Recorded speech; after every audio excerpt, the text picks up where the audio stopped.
안녕하세요. 책 데이트 시간입니다.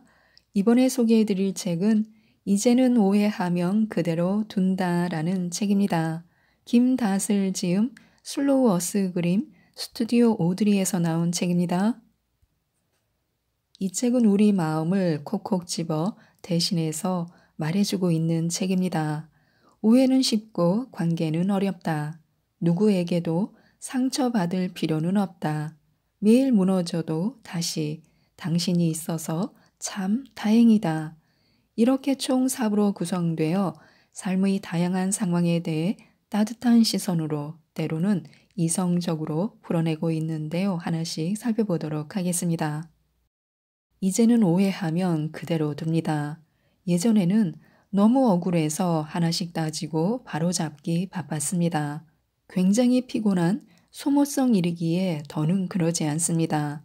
무슨 일이든 나부터 믿고 나에게 제일 먼저 확인하는 진짜 내 사람이 있음을 안 이후로는 말입니다. 오해는 불필요한 사람을 걸러내는 편리한 도구가 됩니다. 어중이 떠중이로 가득한 인연에서 알맹이만 남는 것입니다. 원래 인맥이란 허울 좋은 말입니다. 겉만 요란했지 알맹이는 별로 없습니다. 알맹이 겉에 묻어있는 지저분한 흙과 껍데기는 후두둑 후두둑 털어내야 옳습니다. 거칠애가 그럴듯하다고 해서 소중한 관계는 될 수 없습니다. 고작 사소한 오해로 틀어지는 사이 마치 오해하려고 준비했던 사람처럼 굽니다. 그런 인연은 빈 쭉정이에 불과합니다. 그러니 마음 다칠 일도 아닙니다. 걸러내고 남은 내 사람과 무르익으면 될 일입니다. 시간이 없다는 말을 되풀이하는 사람이 있습니다. 시간이 없다는 말을 되풀이하는 사람과 애써 가까워지려고 할 것 없습니다. 시간은 누구에게나 부족합니다. 시간이 있어서 만나는 게 아니라 없어도 시간을 내서 만나는 것입니다. 상대를 그만큼 중요하게 여기기 때문입니다. 시간이 날 때만 만나는 관계는 어차피 한계가 명확합니다. 나는 상대를 위해 시간을 낼 만큼 소중하게 생각하지만 상대는 나를 소중하게 생각하지 않기에 시간을 내지 않습니다. 원래 상대를 우선시하려면 희생이 따릅니다. 그 희생은 일이 될 수도 있고 스케줄이 될 수도 있고 다른 사람과의 우정이 될 수도 있고 번거로움이 될 수도 있고 여가 또는 휴식이 될 수도 있습니다. 이를 감수하고 시간을 내서 보내는 것입니다. 자기 건 아무것도 희생하지 않으려는 사람과는 미래를 그릴 수 없습니다. 아무리 마음이 가더라도 그런 사람은 하나의 이기적인 인물에 지나지 않습니다. 이런 관계는 일방적인 희생만 강요하기에 일찌감치 멀리하는 게 좋습니다. 나쁜 인연을 걸러주는 걸음종이가 있습니다. 시간은 걸음종이와 같아서 흐를수록 자연히 나쁜 인연을 걸러줍니다. 오랜 시간이 흐르면 속이 꽉 찬 알맹이 같은 사람만 곁에 남습니다. 유익하지 못하거나 해로운 관계는 아무도 남지 않습니다. 가증스럽고 가식적인 관계가 제일 먼저 사라지고 친분이 있더라도 얕은 관계가 그 다음 사라집니다. 건강하지 못한 관계들이 알아서 정리되는 것입니다. 이처럼 자질구레한 인연은 결국 길게 가지 못합니다. 그러니 지금 당장 주변에 해로운 관계가 인연처럼 자리 잡고 있다 해서 속을 태우며 걱정할 필요가 없습니다. 또한 누가 내 사람인지 진실로 좋은 사람인지 애써 알고 싶다며 조급해하지 않아도 됩니다. 시간은 많은 것을 알려줍니다. 그중 누가 내 사람인지 선명하게 가려줍니다. 할 도리를 하면서 시간을 보내면 어느새 알맹이인 네 사람만 남아 건강하고 이로운 관계가 형성되고 그들과 소통하는 것이 일상이 됩니다. 좋은 일이 아무리 많아도 나쁜 일 하나가 하루를 망칩니다. 좋은 사람이 10명 있어도 싫은 사람 단 한 명이 하루를 망칩니다. 손에 가시가 깊숙이 박히면 가시 박힌 부위를 제외한 손과 몸 전체가 멀쩡해도 몹시 신경이 쓰이고 아픕니다. 그대로 방치하면 상처가 덧나 퉁퉁 붓고 고름이 찹니다. 주위에 좋은 사람이 아무리 많아도 싫은 사람 하나가 자꾸만 신경 쓰이는 이유가 이와 같습니다. 싫은 사람이 하는 말과 행동은 별거 아닌 듯해도 아주 밉고 짜증나서 하나하나 날카로운 가시처럼 파고듭니다. 어떻게 하면 저럴까 싶을 정도로 이해할 수 없습니다. 정말이지 엮이기 싫습니다. 문제는 보기 싫어도 일 때문에, 상황 때문에, 여기저기 얽힌 관계 때문에 봐야 한다는 것, 앞으로도 계속 그래야 한다는 것입니다. 눈 안에 들어와 고통을 주는 모래알처럼 제발 눈앞에서 사라졌으면 싶습니다. 한데 그럴 수도 없으니 몹시 스트레스를 받습니다. 그런 사람에겐 친절하고 좋은 사람일 필요가 없습니다. 퉁명스러워도 좋고 욕을 먹어도 좋습니다. 겁먹지 말고 칼같이 차갑게 대하는 것입니다.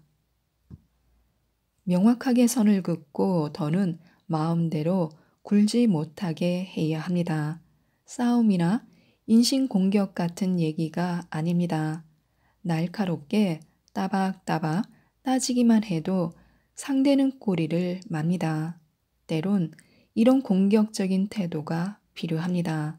나와 나의 소중한 하루를 지키는 가장 효과적인 방어 수단이기 때문입니다.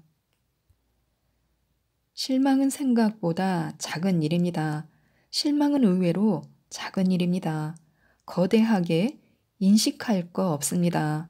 해로운 것은 실망보다 크게 해석하는 습관에 있습니다. 차분히 보면 작은 실망에 불과한데 실체보다 큰 일로 받아들이는 것입니다. 일상에서 사소한 실수나 작고 불편한 일은 매우 흔합니다. 빈번하게 일어나니 또 이러네, 그럴 줄 알았다와 같은 말이 입에 붙기도 합니다. 문제는 그 많은 실망을 하나의 거대한 덩어리로 묶어서 인식하는 게 습관화 됐다는 점입니다. 결함이나 잘못을 뉘우치고 책망하는 것은 좋은 태도지만 지나치면 해롭습니다. 자존감을 갉아먹기 때문인데요. 반복하다 보면 여유를 잃고 덩달아 너그러움도 잃습니다. 그렇게 예민한 사람이 되는 것입니다. 작은 실망은 작게 받아들이는 것이 좋습니다. 같은 사람이 겪는다고 해서 모든 것을 연속적인 일로 여길 필요는 없습니다. 한 명에게 일어난 일들이 무조건 한 가지 이유로 생겨난 사건은 아니기 때문입니다. 각각 별개로 생각하고 받아들이는 것이 더 사실에 가깝습니다. 뭘 해도 운이 없네. 난 늘 이런 식이야. 보다는 그건 그거고 이건 이거지 라는 식으로 말입니다. 이런 인식 방법은 자책으로 인해 몸과 마음이 무거워지는 걸 막아주고 스트레스를 가볍게 해줍니다. 자신이 좀 섬세하다라고 느끼시는 분들에게 도움이 되는 글입니다. 섬세한 사람이 빨리 지치고 섬세한 사람일수록 쉽게 지칩니다. 같은 시간을 마주해도 받아들이는 정보와 감정의 양이 타인보다 많기 때문입니다. 상대의 눈빛과 표정 변화를 읽고 기분을 추측합니다. 말투와 대화의 흐름을 읽고 분위기를 파악합니다. 그에 맞춰 신뢰가 되지 않도록 가는 말을 조심히 고릅니다. 그 과정에서 상대의 아픔과 울분을 마치 내가 당한 일처럼 느끼고는 녹초가 됩니다. 공감 능력이 뛰어난 만큼 에너지 소모가 커서 그렇습니다. 이처럼 대화와 공감을 나누는 과정이 무딘 사람보다 복잡하고 깊습니다. 섬세하게 감지하니 비교적 빠르게 소모되는 셈입니다. 상대를 덜 배려하고 덜 신경 쓰고 덜 생각하는 것으로 추슬러야 합니다. 이는 과도한 자극으로부터 거리를 두고 자신을 지키는 방법입니다. 공감대가 형성되는 것은 중요하지만 상대에게 깊이 빠지는 것은 경계해야 합니다. 그래야 도움이 필요한 상대에게 지속해서 힘이 되어줄 수 있습니다. 스스로 쉽게 지쳐서야 소중한 사람을 돕고 싶어도 도울 수 없기 때문입니다. 우리는 살아가면서 잊고는 하는데요. 내가 바란 내 모습을 잊지 말아야 합니다. 내가 원했던 나의 모습을 잊지 말아야 합니다.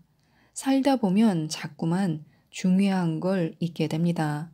가만히 있어도 여러 가지 사건과 사고가 덮쳐오는 것이 인생이기 때문입니다. 먹고 살아야 하는데 생계를 꾸려나가긴 녹록지 않고 갑자기 건강이 나빠지기도 하고 때로는 가족이 말썽을 일으키기도 합니다. 생각지도 못한 사건들이 여기저기서 뻥뻥 터집니다. 뜻대로 되는 것은 많지 않고 뜻하지 않게 휘말리는 일은 참으로 많습니다. 이러니 중요한 무언가를 잊는 건 어찌 보면 자연스러운 일입니다. 매번 똑바로 정신을 차리고 중심을 잡기란 초인적인 일입니다.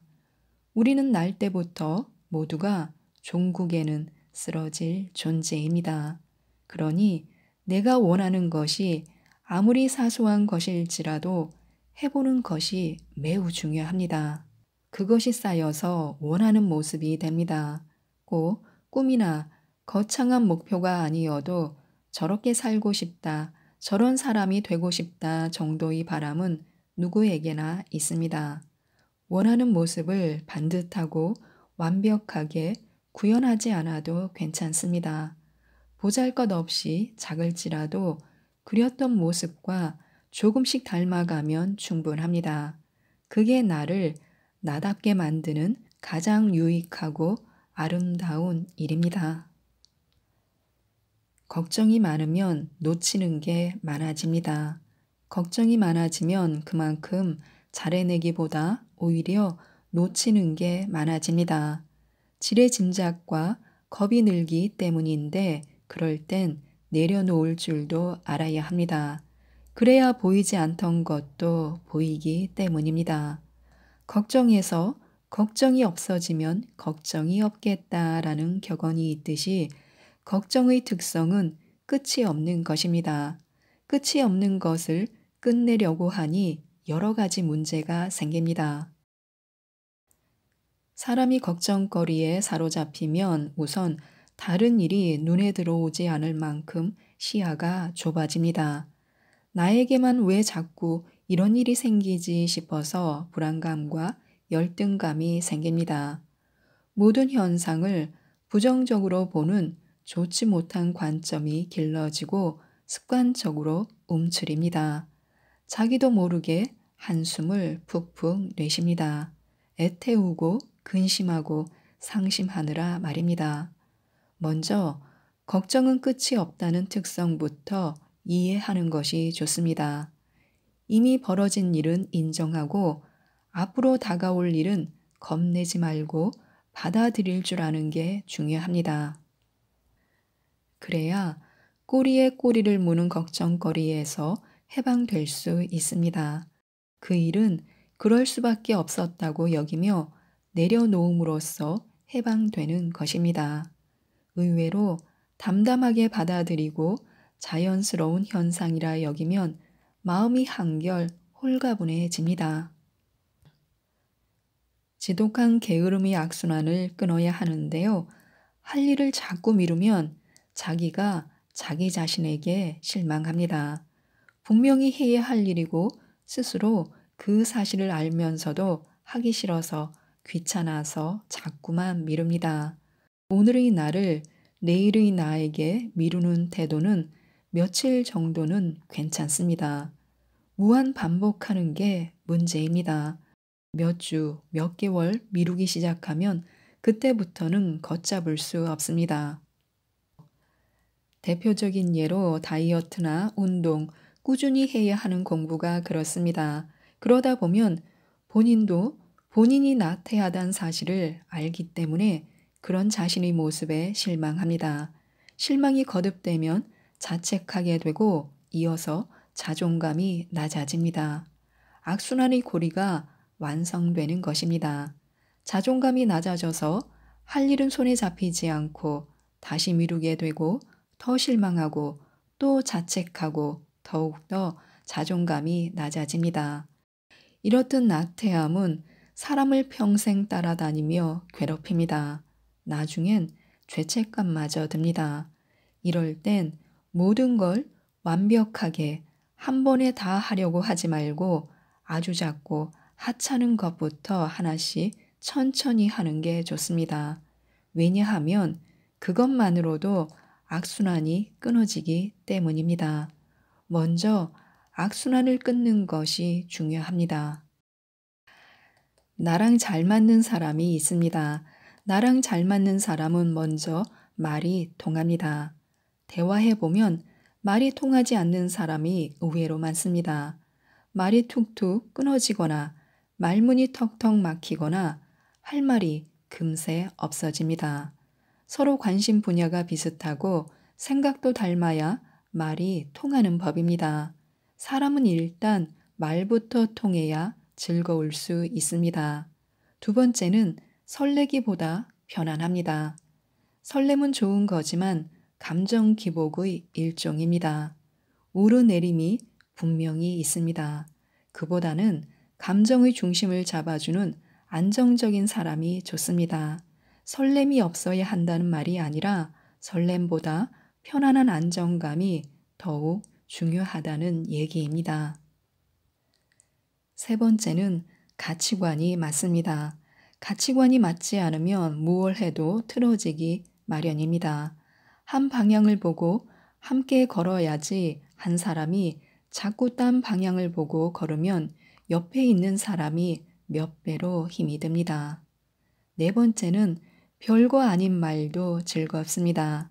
딱히 웃긴 농담이나 놀랄 만한 센스가 아닌데도 자꾸만 광대가 승천합니다. 내가 자주 웃는 건 나와 맞는 사람이란 증거입니다. 좋은 사람은 무조건 인성이 좋고 선행을 하는 사람이 아니라 나랑 잘 맞는 사람입니다. 사회에서 말하는 좋은 사람과 나에게 좋은 사람을 구별해야 합니다. 다른 무엇보다도 나랑 잘 맞아야 안정적인 관계를 쌓고 미래를 그릴 수 있습니다. 지금까지 이 책에 대해서 말씀드렸는데요. 책을 읽기 힘들어 하시는 분들도 쉽게 접근해서 읽을 수 있는 책입니다.